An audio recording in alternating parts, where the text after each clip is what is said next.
Hey guys, this is part 2 to my video on this paper I put together on geometry and shape. If you're after the paper and work solution, see the links in the description. Also, if you're after part 1, I'll link that in the description as well. Enjoy! Question 11 is a non-calculated question. It says the region R shown shaded in the diagram is the region between two circles with the same center. The outer circle has radius 2n plus 6. The inner circle has radius n minus 1. All measurements are in centimeters. The area of R is greater than the area of a circle of radius n plus 13 centimeters. N is an integer. Find the least possible value for n. You must show all of your working. Okay, so there's a lot of information to take in there. Firstly, start off with trying to find an expression for the area of R. And for that, we need the area of a circle formula. So the area of a circle equals pi r squared. And so to find the area of R, we can find the area of the larger circle and subtract the area of the smaller circle. So we can say that the area of R is going to equal pi times the radius of the larger circle squared. So the radius of the larger circle is 2n plus 6 squared. So that's the area of the larger circle, and we need to subtract the area of the smaller circle, which is pi times n minus 1 squared. Alright, so now we have an expression for the shaded area, and we can go ahead and try to simplify this. First thing I'll do is factorize out pi, so I don't have to deal with multiplying everything by pi. And then go ahead and expand these brackets out. So this is going to be 2n plus 6 multiplied by 2n plus 6 minus n minus 1 times n minus 1. And so this is going to be 2n times 2n, that's 4n squared, plus 2n times 6 plus 6 times 2n. That's going to be 12n plus 12n, which will be 24n. And 6 times 6, that's 36. And then I have a negative n times n is n squared minus 2n plus 1. And continuing to simplify, I still have that pi. And distribute this negative to all of the terms in this expression.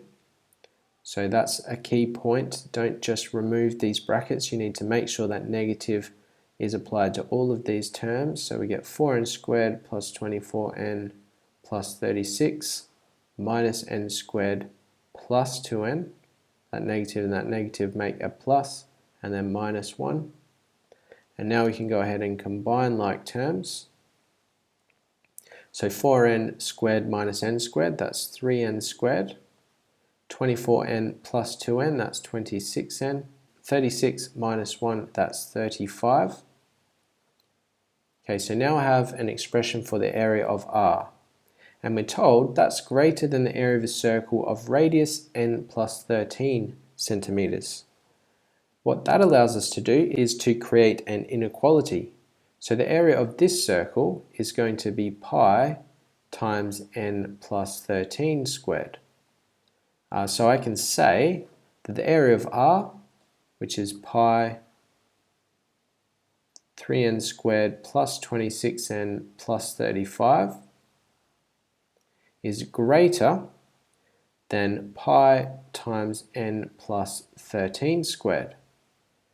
And now we can go ahead and simplify this, and we want to treat this inequality sign as an equal sign for a moment. So we can use this as an equation to solve for n. First thing I'll do is to get rid of these pi's because they're on both sides, so we can effectively ignore them. And then expand out these brackets here. So we get 3n squared plus 26n plus 35 is greater than, if we expand these out, we get n squared plus 26n plus 13 squared is 169. And I might just go up here to do the rest of the working out. So as I said, treat this as an equal sign. Subtract n squared from this side. Subtract 26n from this side. So 3n squared minus n squared, that would be 2n squared. 26n minus 26n, that's 0. And subtract 35 from the right-hand side. So we get 2n squared greater than 169 minus 35, that's 134. And then divide by 2, so we get n squared greater than 67. And then we want to take the square root of both sides. So the square root of n squared is just n, and then over here we have the square root of 67. And remember, this is a non-calculator paper, so we have to figure what this will be out approximately without a calculator. Well, remember the square root of 64 equals 8, and the square root of the next one, which is 81, is 9. So the answer to this will be somewhere between 8 and 9. And remember, it also says that n is an integer. So this is approximately 8 point something. But it doesn't really matter what it equals. We know it's between 8 and 9. We know it's less than 9. And if n is greater than the square root of 67, n must be greater than 8. And because it's an integer, we can say therefore the least possible value for n equals 9. And that was question 11 for 5 marks. There's a lot of algebraic working out there, and also you have to deal with inequalities. So quite a difficult question in my opinion, especially considering it's non-calculator. So once you get to this square root of 67, that's a difficult thing to deal with, seeing that the answer has to be greater than 8. So the least value of n must be 9. That's another difficult step. Question 12 says the diagram shows a metal rod AB resting inside a cylindrical tin. The tin is on a horizontal table. AC is a diameter of the base of the tin. B is on the top edge of the tin. BC is vertical. The radius of the base of the tin is 5 centimeters. The volume of the tin is 1,178 centimeters cubed. Find the angle between the rod and the base of the tin. Give your answer correct to the nearest degree. Okay, so the first thing to note is they've told us BC is vertical. That means it meets the base of the cylinder at 90 degrees. And also they've told us AC is the diameter of the base of the tin. So that means that these two lines meet at 90 degrees, and we can say that this must be a right angled triangle. ABC must be a right angled triangle. They've also told us the radius of the base is 5 centimeters, so that means AC must be 10 centimeters. And they've also told us the volume. Now, why did they tell us the volume? That is going to allow us to find the height of the tin. And let's go through that now. So the formula for the volume of a cylinder is the area of the circle on the bottom multiplied by the height of the cylinder. So the area of a circle is pi r squared multiplied by the height. And now we know the volume is 1,178, and we know the radius is 5. So 5 squared is 25, and all of that's multiplied by h. So you can see here this allows us to solve for h. H is going to be 1,178 divided by 25 pi. And if we put that into a calculator, 1,178 divided by 25 times pi, we get approximately 14.999, rounded off. Okay, so we have a value for the height of the cylinder, and what we're looking for is this angle here, angle BAC. And so in a right angled triangle, if we have two sides in a right angled triangle, we can find the angle using trigonometric ratios. So in this case, we have the adjacent side to the angle and the opposite side. So we want to use the tangent of that angle. Tangent is opposite over adjacent. So we can say the tangent of that angle is going to be the opposite side, which is h. So 14.999 divided by the base, or the adjacent side, which is 10. and then that angle will be the inverse tangent of 14.999 divided by 10. And then we can go ahead and put that into a calculator. So the inverse tangent of let's use the answer key. So the answer of the previous calculation divided by 10, and that will equal 56.307 approximately. And we need that to the nearest degree. So the nearest degree is the nearest whole number basically, so we need to round off to the units, and the next number is less than 5, so that's going to be approximately 56 degrees. So the final answer there is 56 degrees for that angle at the base of the tin. That was question 12 for 4 marks. Question 13 says, here is a triangle PQR. The length of QR is 60% of the length of PER. Find the value of sine QPR. Give your answer correct to 3 significant figures. Okay, so they're asking us for the sine of this angle in here. They've told us that QR is 60% of PR. So one way to approach this is to say this length is x, so therefore this length must be 0.6 times x. Another thing to recognize is that 0.6 is the same as 3 over 5. So 3 over 5 equals 0.6. So we could also say that if this was 5 times whatever, 5x, this would be 3x. So that would also give us a ratio of 0.6 or 60%. So that's the approach I'm going to use. There are different ways to do this, actually many different ways, but generally because you're looking for the sine, you need to find some expression for PQ.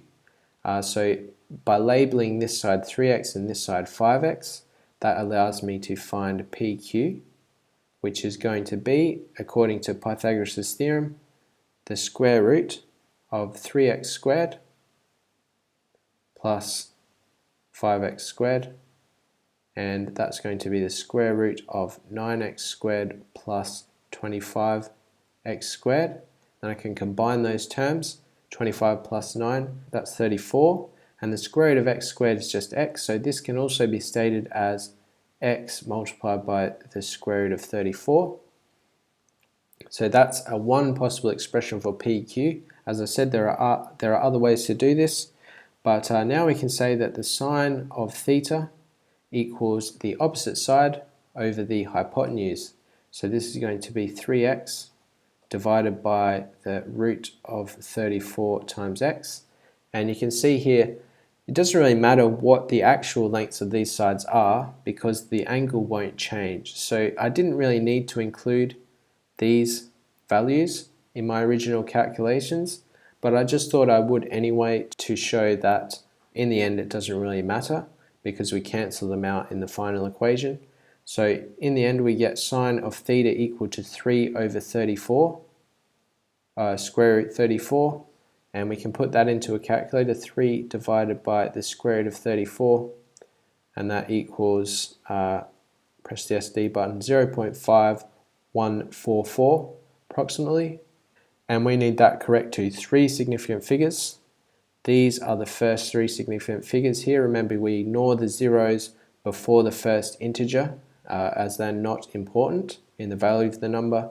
So is the next number 5 or more? No, it's not. So this is going to stay as 0.514 for the value of sine QPR. And that was question 13 for 3 marks. Question 14 is a non-calculated question, and it says, here are 2 solid spheres, A and B. Sphere A is made of gold, sphere B is made of silver. Sphere A has radius 2 centimeters, sphere B has radius 3 centimeters. Gold has a density of 19,000 kilograms per meters cubed, and silver has a density of 10,000 kilograms per meters cubed. Which sphere has the greatest mass? You must show how you get your answer. Okay, so we're talking about compound measures here, and we know that the mass equals the density times the volume, and We also know the rearrangements of that formula, but that's the one we'll be using. And one of the first things you might notice is that these spheres are measured in centimeters, and these densities are given in kilograms per meters cubed. So clearly we need these units to be the same if we're going to use these formulas for mass. So we can change this into centimeters cubed, and to convert from centimeters cubed to meters cubed, we have to divide by 1,000,000, because to get from centimeters cubed to meters cubed, you're multiplying by 100 3 times. So we need to divide by 1,000,000. 19,000 divided by 1,000,000, that's 0.019. If you want to think about it like this, if you've got 19,000, you divide by 1,000,000, you need to go back 1, 2, 3, 4, 5, 6 spaces, and we need to add a 0 before the 1 and in front of the decimal point. So that's 19,000 divided by 1,000,000, and that will be kilograms per centimeters cubed. Now we could use this measurement because this is in centimeters, this is in centimeters cubed, it'd still be fine. But usually we talk about grams per centimeters cubed, so then we need to multiply by 1,000 to convert kilograms to grams. So 0.019 multiplied by 1,000 is 19 grams per centimeters cubed. And what we've actually done, if we divide by 1,000,000 and multiply by 1,000, we have divided by 1,000 overall. So we can do the same thing for this one, divide by 1,000. 10,000 divided by 1,000, that's going to be 10 grams per centimeters cubed. Okay, so now we have all of the units matching up. Firstly, to find the mass, we need the volume of these spheres. And they've given us the formula for the volume. It's 4/3 pi r cubed. So we can say the volume of A is going to be 4/3 pi times the radius of A cubed. 2 cubed is 8, so it's going to be multiplied by 8. And let's also do the volume of B. So the volume of B is going to be 4/3 pi times 3 cubed. 3 cubed is 27. Okay, so now we have the volumes of A and B. We can say the mass of A is the density multiplied by the volume. So the density is 19. We need to multiply it by this volume here. So we could say this is 19 times 8 times 4/3 pi. And 19 times 8, well, let's do that over here quickly. 9 times 8, that's 72. Carry the 7. 1 times 8 is 8, plus 7, that's 15. So 19 times 8, that's 152 times 4/3 pi. And let's do the same thing for the mass of B. Okay, so here we need the density of 10 times 27 times 4/3 pi. 10 times 27, that's 270 times 4/3 pi. And we don't really need to work out what 152 times 4/3 pi or 272 times 4/3 pi equals, because we know this must be a smaller number. We're multiplying a smaller number by the same thing as we are here. So clearly the mass of A must be less than the mass of B. So we can say, therefore, we've shown the mass of A is less than the mass of B, so therefore sphere B has a greater mass. And that's question 14 for 4 marks. You might be surprised that's a non-calculated question. I guess the key is to realize that you don't have to fully calculate these equations. You can just leave the 4 pi and 3 out of it really, and just compare these two numbers here. Question 15 says a factory makes ice cream tubs in 2 sizes, small and large. The tubs are similar in shape. The height of the small tub is 5 centimeters. The volume of the small tub is 150 centimeters cubed. The volume of the large tub is 500 centimeters cubed. Work out the height of the large tub. Give your answer correct to 3 significant figures. So we are looking for the height of the large tub, which will be this length here. The key point to focus on here is that they are similar. And with similar 3D objects, you can take the linear scale factor, and that will allow you to find the scale factor of the surface area and the volume. So we're going to use that idea to find the height here. So firstly, we can comment that the height of the larger tub will be 5, which is the height of the smaller tub, times some scale factor. And I'll call that the linear scale factor. And also we can say that the volume of the larger tub equals the volume of the smaller tub multiplied by that scale factor cubed. So that's a fact about 3D shapes if they are similar. And we know the volume of the larger tub is 500, so therefore 500 equals 150 times k cubed.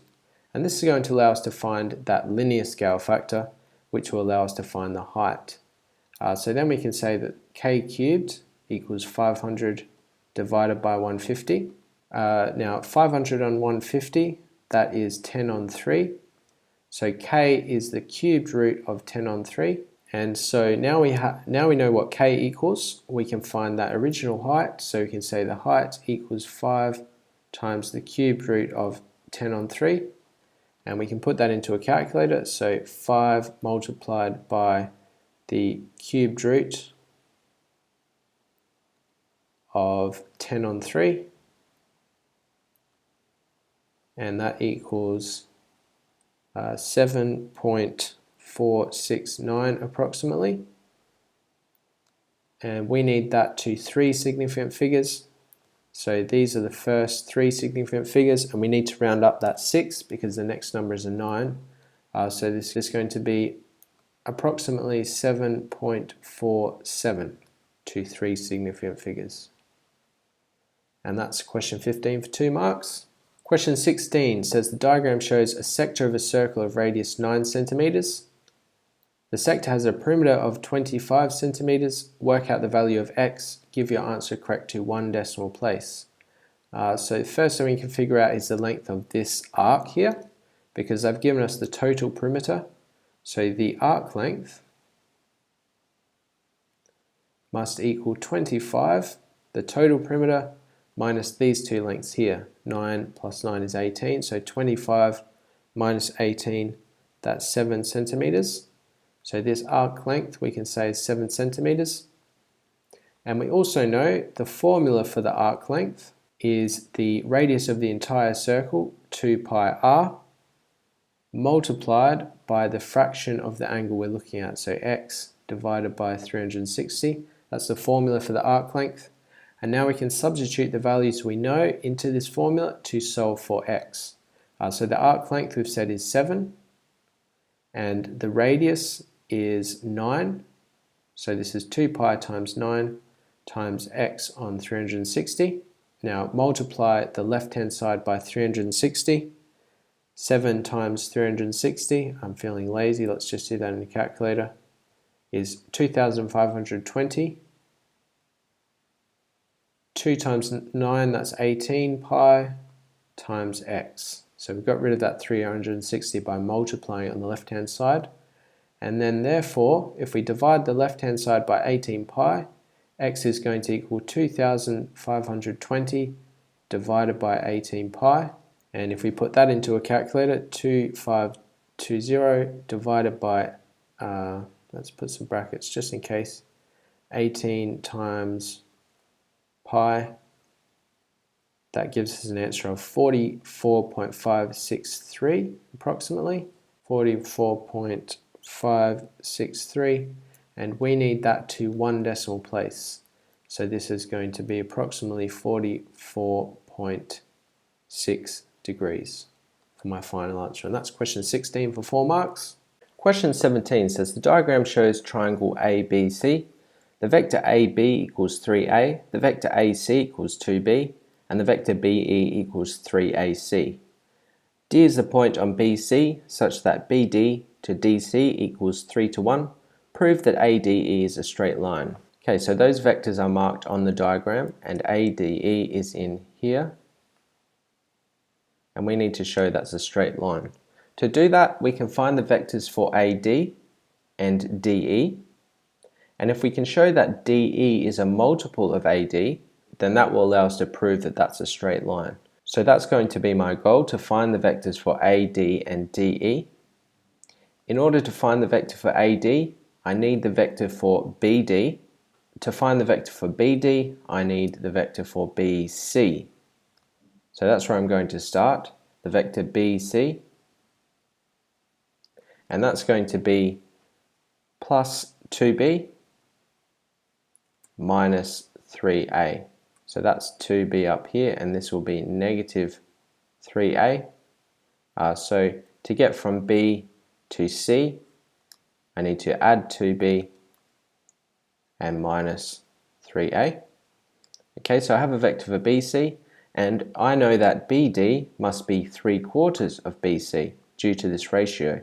If this line is split up into 4 parts, and BD is 3 of those parts, then BD must be 3/4 of BC. So therefore I can say that BD is going to be 3/4 of BC, which is 2b minus 3a. Okay, so now I have a vector for BD, and so I can say that AD will be 3a plus BD. So AD will be 3a plus BD, which is 3/4 2b minus 3a. Okay, now I can go ahead and simplify this a little bit. So this is going to be 3a plus, and if I expand these out, 3/4 times 2, that's 6 on 4b. And 3 times 3/4, that's 9 on 4a. And now I can do 3a minus 9 on 4a. 9 on 4 is the same as 2 1/4. So 3 minus 2 1/4, that's 3/4. So I'm left with 3/4 a plus 6 on 4b. And then I can factorize out a common factor. The common factor here is actually 3 on 4, because I have 3 on 4a, and 3 on 4 also goes into 6 on 4.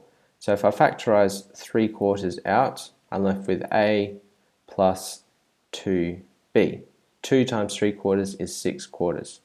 The vector AD will equal 3/4 a plus 2b. And now I also need to find DE. Well, DE is going to be minus BD plus BE. And I know what BE is. They tell us that in the question. They say BE is 3AC. So if AC is 2b, BE is going to be 6b. So DE, as I said, is minus BD plus 6b. Okay, so DE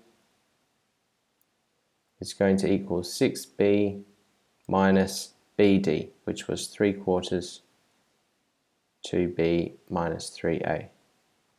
And now I can go ahead and start to simplify this. Firstly, expand the brackets out. So I have 6b minus 6 on 4b plus 9 on 4a.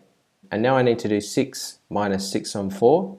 Well, 6 on 4, that is the same as 1 1/2 if you change that to a mixed fraction. So 6 minus 1 1/2, well, minus 1 is 5, minus 1/2 is 4 1/2. So I'm left with 4 1/2 b plus 9 on 4a. And I can't really see what I can factorize here, but if I change this fraction into quarters, then I may be able to factorize something. So 4 1/2, that's the same as 9 on 2.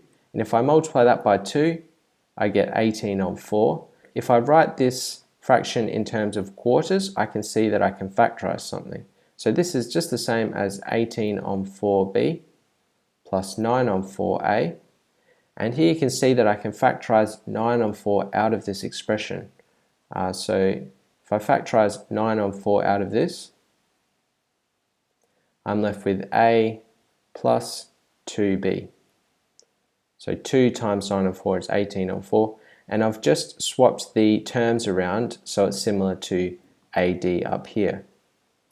And you can see clearly now that DE is a multiple of AD. If AD is 3/4, A plus 2B, and DE is 9/4, A plus 2B, they both have that factor of A plus 2B, so we can say DE is a multiple of AD, and because they share the same point, then they must lie on a straight line.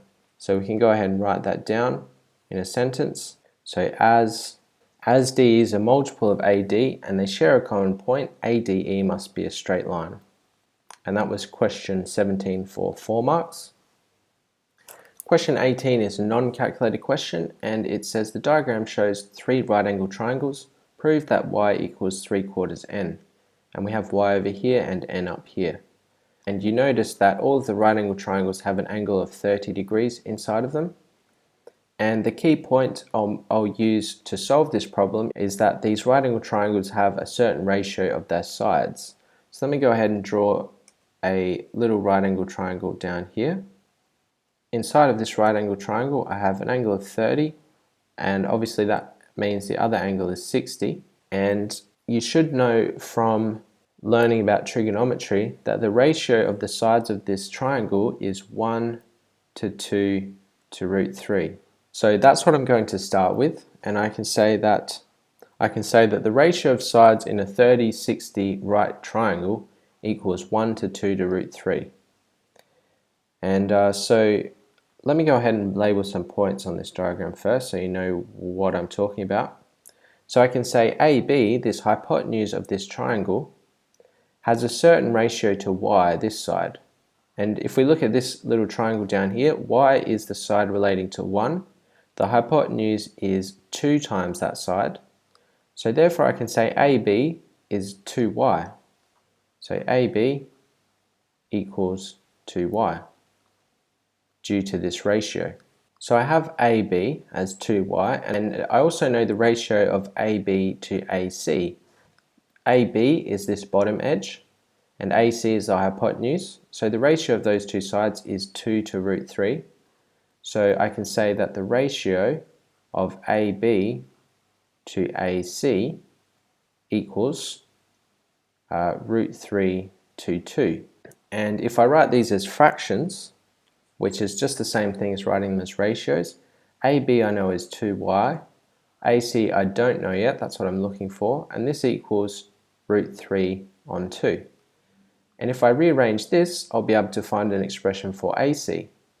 So if I multiply by AC on this side and multiply by 2 on this side, or in other words cross multiply, I'll have 4y equal to AC root 3, and then divide by root 3, so AC equals 4y on root 3.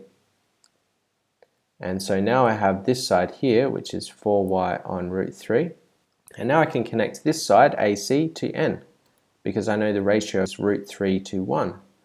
So I can say the ratio of AC to n equals root 3 to 1. And again, write this as a fraction, and we can rearrange it in terms of n.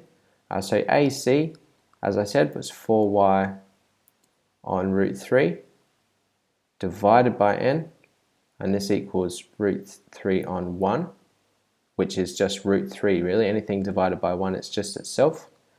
So if I multiply this side by n, I have 4y on root 3 equal to n root 3.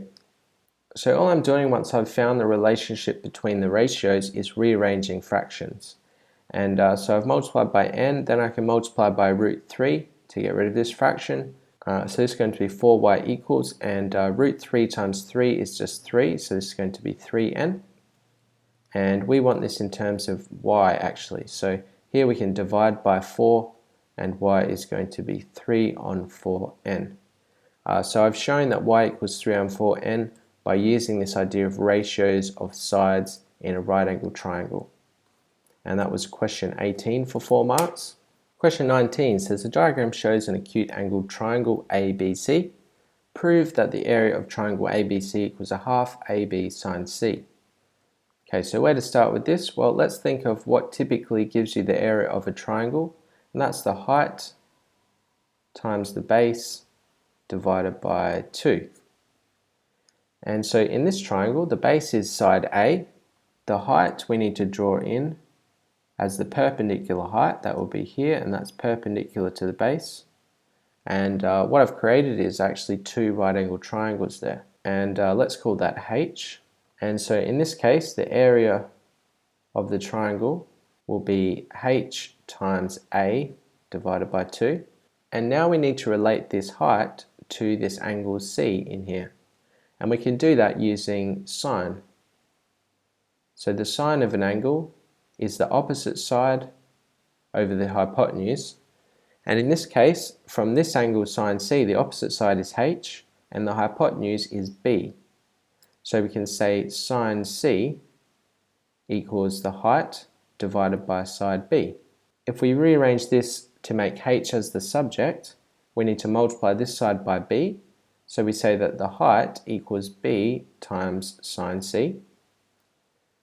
And then all we need to do is to take that expression, substitute it into the original equation, and then we're connecting sine C and side A and B together. So take this expression, substitute it in to the original expression.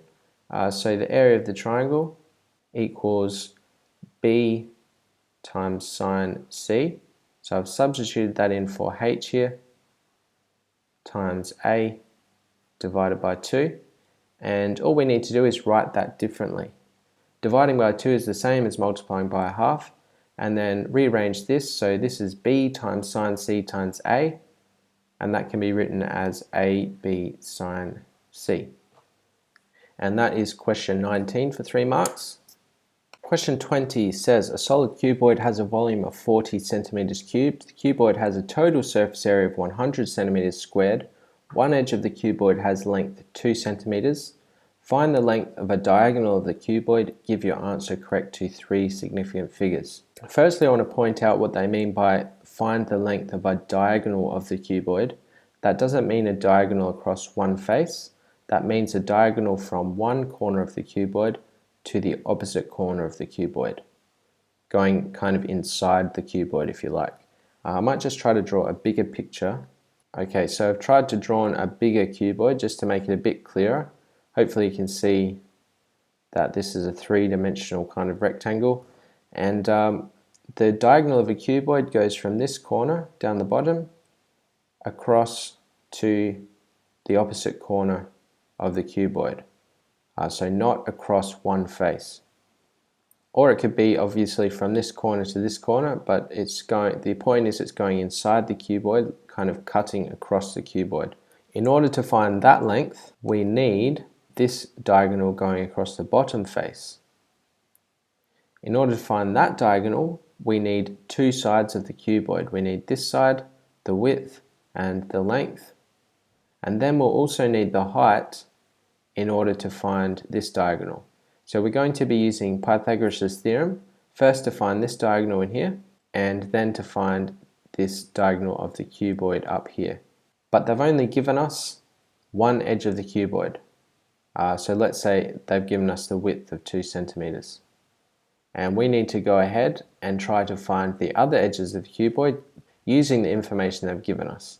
So let's firstly have a look at what they've given us. So they've given us a volume equal to 40 centimeters cubed, and they've given us the surface area equal to 100 centimeters squared. Now what we want to do is to find expressions for the volume and the surface area, which allow us to eliminate one variable and then solve for the other variable. So let's go ahead and try to do that. So firstly, the volume we know is the width times the height times the length of the cuboid, and those 3 things times together equals 40. Now I know one of these measurements is 2, so let's say the width is 2 times the height times the length equals 40, and divide by 2, so the height times the length equals 20, and then rearrange it so it's in the form of one variable equals something. So in this case, let's rearrange for the length. So the length is going to be 20 divided by h.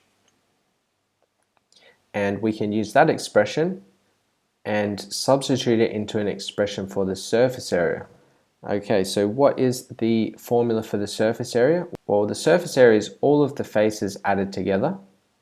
So to do that, we take the area of one face, multiply it by 2, take the area of another face, multiply it by 2, and the area of the last face, multiply it by 2, and add those together.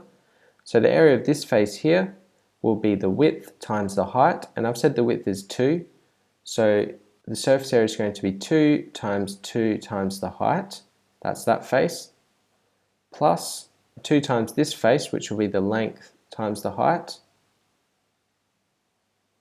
plus 2 times the top face, which will be the width times the length. And all of that equals 100.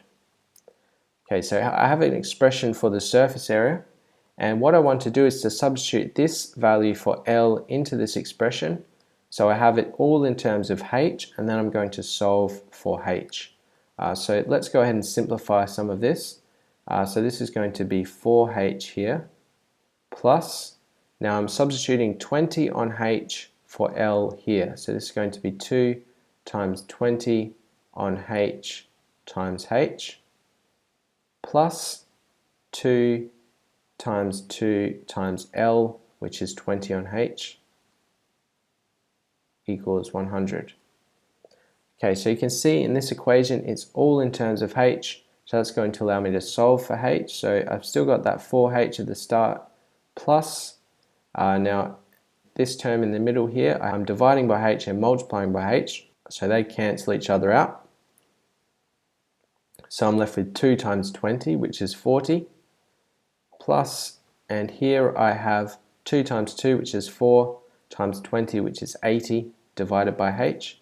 So this term is going to be 80 divided by H equals 100. So let's continue simplifying. If I subtract that 40 from the right-hand side, I'll have 4H plus 80 on H equals 60. And then I need to get rid of this fraction, so I multiply everything by H, and then I end up with 4H squared plus 80 equals 60H. And then I want this in the form of a traditional quadratic equation. So everything on the left equal to 0 will allow me to solve the quadratic. So subtract that 60H from the left-hand side, so I get 4H squared minus 60H plus 80 equals 0. And then we can also divide everything by 4. So if I divide everything by 4, I end up with H squared minus 15H plus 20 equals 0. So now I have a nice, neat quadratic equation.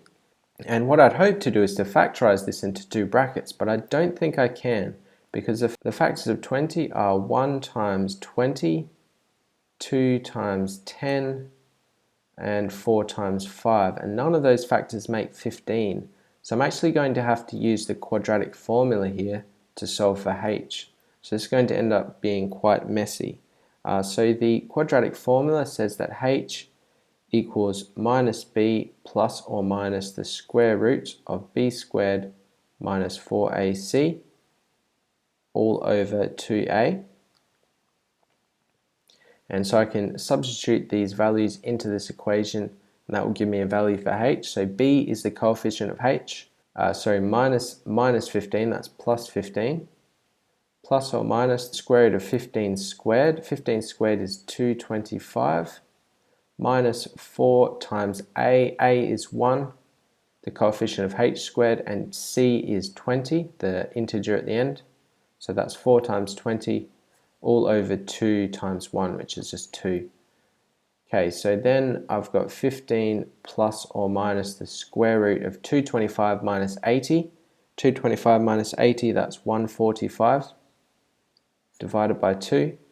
And I can't really simplify that anymore because I'll end up with some messy decimals, so I might as well just leave that as it is. And because of the way this problem is set up, I have a 15 plus the square root of 145 divided by 2, and a 15 minus the square root of 145 divided by 2. I have 2 answers, and that's actually the 2 missing sides in this expression. So now I have all of the sides in the cuboid. I have the width and the height and the length. And just look at my drawing up here. It might be easier to picture. I did have the width. Let's say the width equals 2 centimeters. the height, let's say, is 15 minus the square root of 145 divided by 2, and the length is 15 plus the square root of 145 divided by 2. And I have all of these lengths. Firstly, I can find this diagonal on the bottom face, and then I can find the diagonal of the cuboid. To find that diagonal, I can use Pythagoras Theorem. So let's just call that x. The bottom diagonal will equal the square root of 2 squared plus 15 plus the square root of 145 divided by 2 all squared. Okay, so put that into a calculator. The square root of 2 squared plus 15 plus the square root of 145 divided by 2 all squared, and we get an answer of 13.6679 rounded off, 13.6679.